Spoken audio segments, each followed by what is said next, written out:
तो आज हम सबके बीच में इंदौर छत्तीसगढ़ से अन्नपूर्णा बहन जी हमारे बीच में है।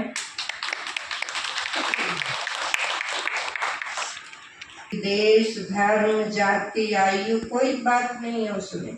छोटा बच्चा है तो आत्मा उसमें भी वही है।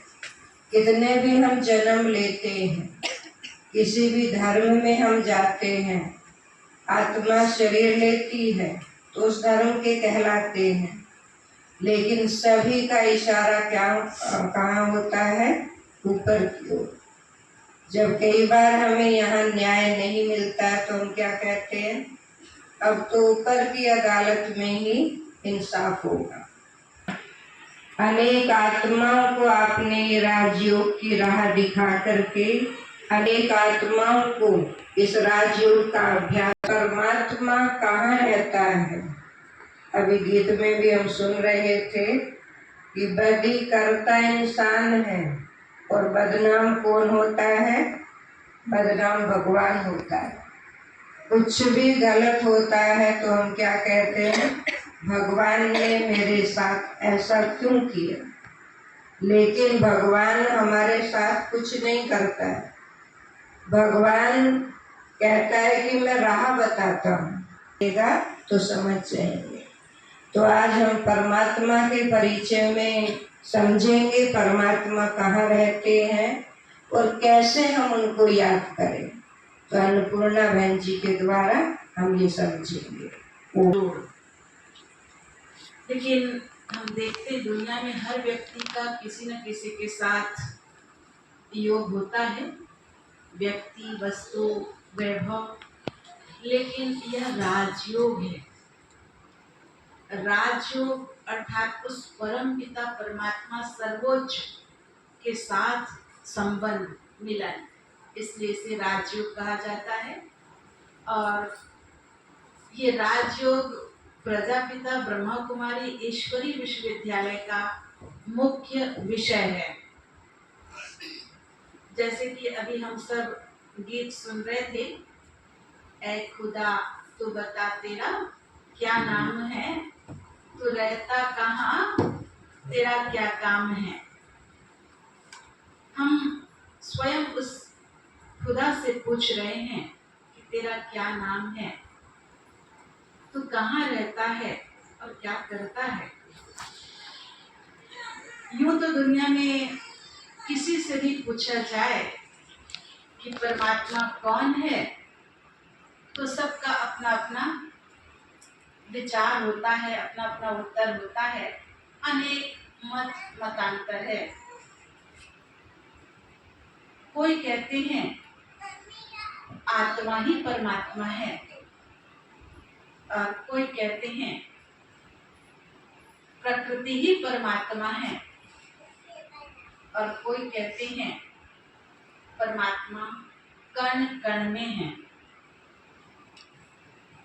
या कई लोग ऐसे भी कहते हैं कि परमात्मा नाम की कोई चीज ही नहीं है, जिनका नाम ही नहीं है, रूप ही नहीं है। अब हम क्या माने, किसका माने? अनेक मतांतर है। अगर विचार करते हैं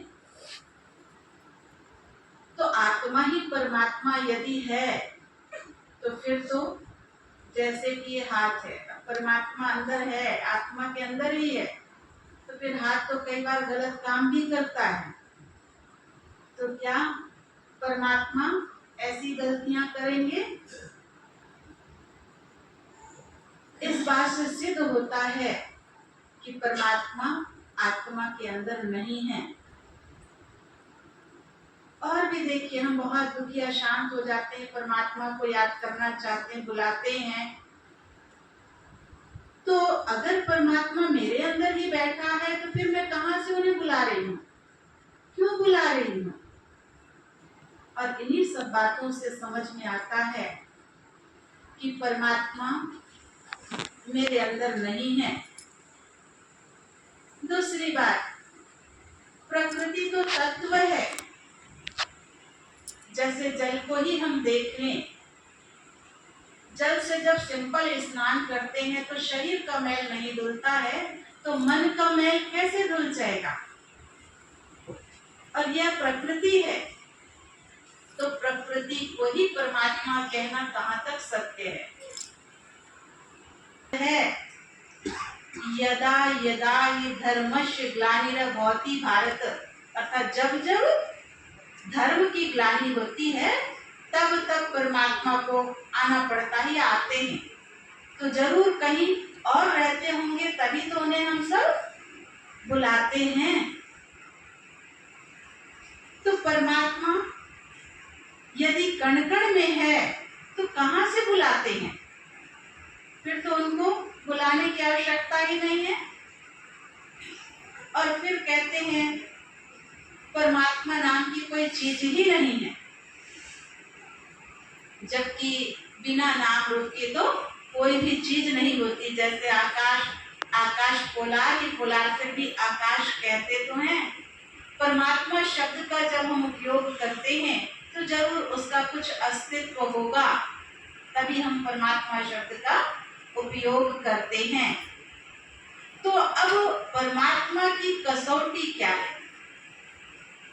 हम परमात्मा किसे कहेंगे?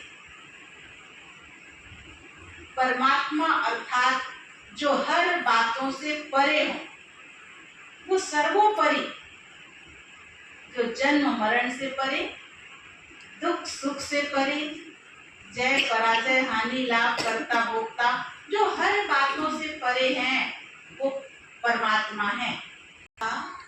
किसी ने उन्हें खुदा कहा, किसी ने नूरे इलाही कहा, यहोवा कहा, भगवान कहा, ईश्वर कहा, लेकिन है तो वो एक। और इसीलिए हम सब क्या नारा लगाते? हिंदू मुस्लिम सिख ईसाई आपस में सब भाई भाई। तो देह के नाते से तो हम भाई भाई नहीं हो सकते, लेकिन उस परम पिता परमात्मा के संतान होने के नाते आत्मा रूप में हम सब भाई भाई हैं। जैसे अभी बहन बता रही थी कि ये देह हमारा हृदय में निवास करती है। कई लोग कहते हैं आत्मा हर अंगों में रहती है, और कई लोग कहते हैं आत्मा भ्रकुटी में रहती है। हम कहाँ माने? कहाँ मानते हैं आप? इतना तो है कि इस देह में कोई एनर्जी है, शक्ति है, जिसके कारण हम देख रहे हैं, बोल रहे हैं, सुन रहे हैं, हर कार्य कर रहे हैं, जिसके निकल जाने से सारा कार्य बंद हो जाता है, शरीर शिथिल पड़ जाता है, सारी कर्म इंद्रियां होते हुए भी जैसे कि अकर्ता हो जाती हैं। कहाँ मानते हैं? इतना जानते हैं ना कि आत्मा है, तभी तो कहते हैं कोई गलतियां करते, पाप करते तो उसको पाप आत्मा कहते हैं। या आत्मा के लिए हम बहुवचन लगाते हैं, पाप आत्माएं। और जब एक है तो उनके बारे में भी सत्य परिचय तो केवल एक ही होगा ना। जहाँ अनेकता होती है, अनेक मतें होती है, वहां सत्यता नहीं हो सकती। तो परमात्मा एक है, और वो जब परमात्मा एक है तो उनका सही एड्रेस भी एक ही होगा। कई लोग परमात्मा की तुलना, कंपैरिजन पहाड़ी से करते हैं।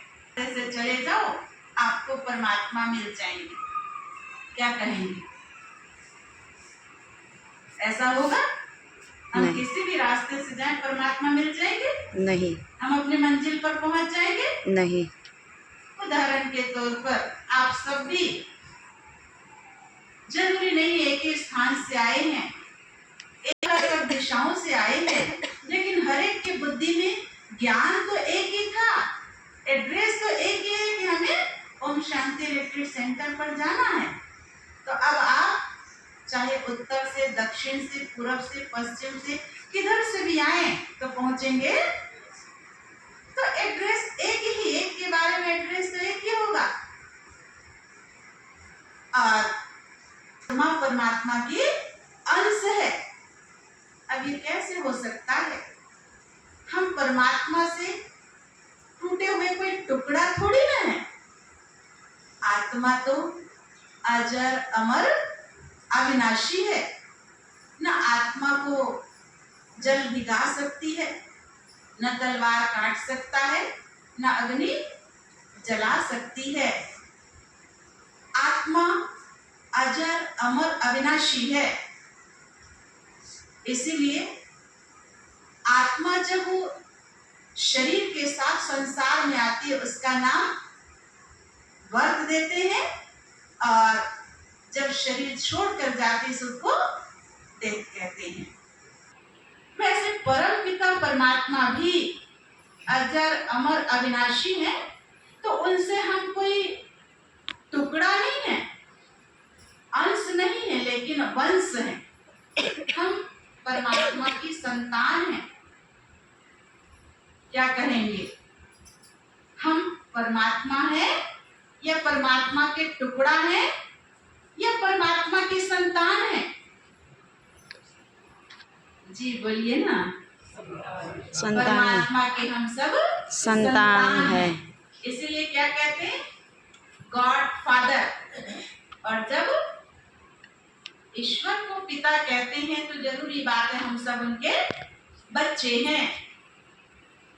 इस हिसाब से समझ लिया कि जैसे एक चंद्रमा है, अनेक घड़े पर पानी भरा हुआ है, तो चंद्रमा की परछाई पानी के घड़े पर पड़ती है, तो हम ऐसा थोड़ी ना कहेंगे चंद्रमा अनेक हो गए, है तो एक ही, उसकी परछाई पड़ी हुई है, इसलिए हमने अनेक समझ लिया।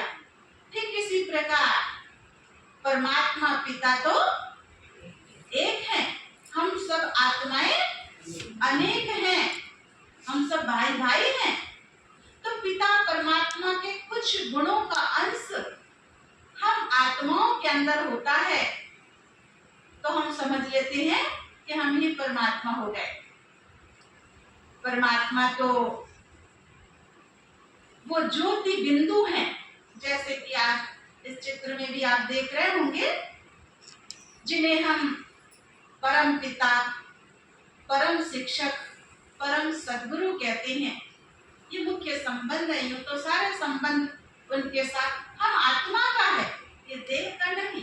देह का संबंध तो परिवार समाज में है, लेकिन आत्मा का संबंध उस परम ज्योति परमात्मा शिव के साथ है। सागर हैं, सुख के सागर हैं, दुख हरता सुख करता है। तो परमात्मा, थोड़ा जगह दीजिए,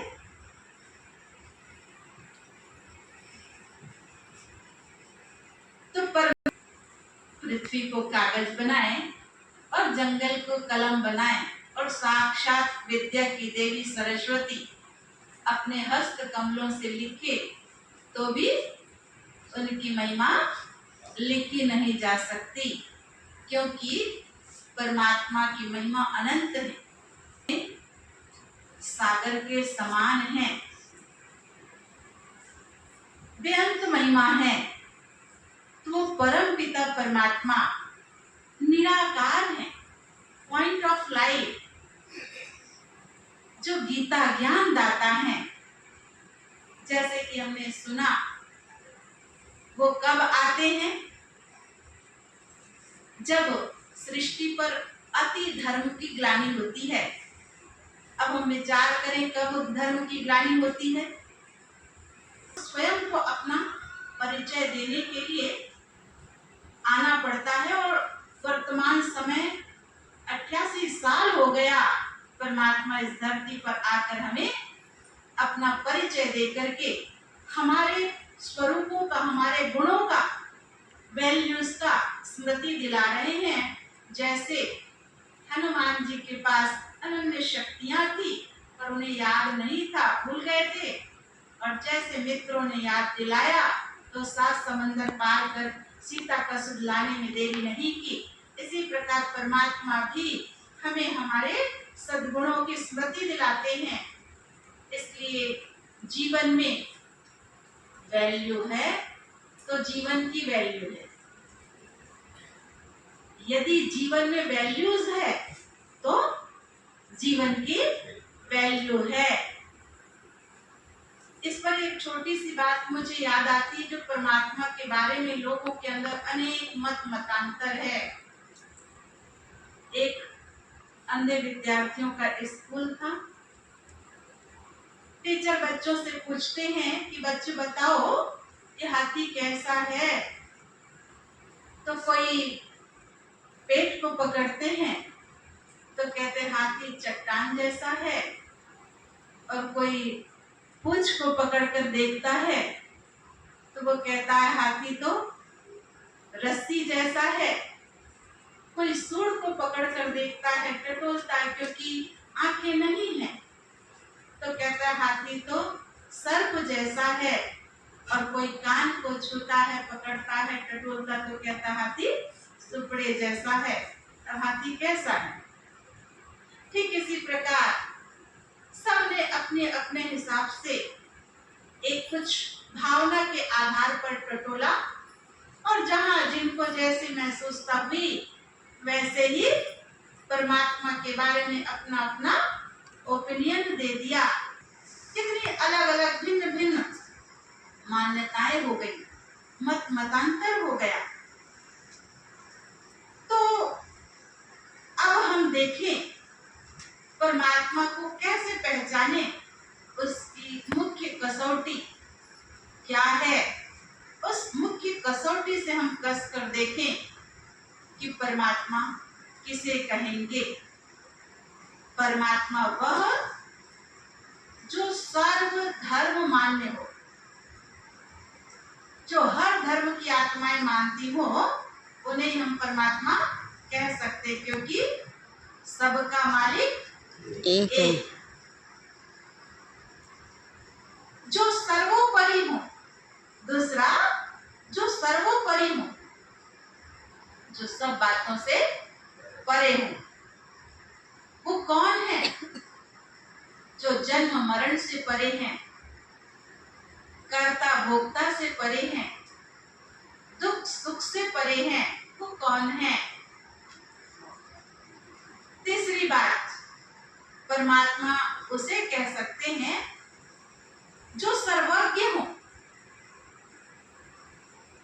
जो सृष्टि के आदि मध्य अंत को जानने वाले हो, जो दाता हो, उन्हें हम परमात्मा कह सकते हैं। और दाता भी ऐसे बिना कुछ लिए, बिना कुछ एक्सपेक्टेशन के, चाहना रखने के, निस्वार्थ भाव से इतना देते कि देते समय ये नहीं देखते कि कौन आया है लेने के लिए। सब ने सुना होगा, रावण ने भी तपस्या करके वरदान प्राप्त किया था कि वह निरहंकारी, उनका हम जैसा देह नहीं है, वो एक पॉइंट ऑफ लाइट है। लेकिन हम देखते हैं परमात्मा वह है जो सर्वोच्च है, जो सबसे ऊंचे से ऊंचा है। तो अब कौन है जिनके लिए हम कहते हैं ऊंचा तेरा नाम, ऊंचा तेरा धाम, ऊंचे से ऊंचा है? तो वो कौन है? तो निश्चित रूप से कहेंगे वह निराकार शिव है, जो सर्व धर्म मान्य है। हर किसी न किसी प्रकार से निराकार को ही मान्यता दी गई है। और हम हिंदू धर्म में तो देखें तो उनके अनेक नाम हम सबने रखा हुआ है, और नाम के आगे या तो कहते हैं नाथ या फिर कहते हैं ईश्वर। जैसे कि पाप कटेश्वर, मुक्तेश्वर, ओंकारेश्वर, मुक्तेश्वर। तो नाम के आगे या तो ईश्वर है या फिर नाथ, सुप्रीम है, उनसे बड़े कोई भी नहीं है। इसलिए कहते हैं वो देव आदि देव, महादेव हैं और महादेव से बढ़कर कोई भी नहीं है।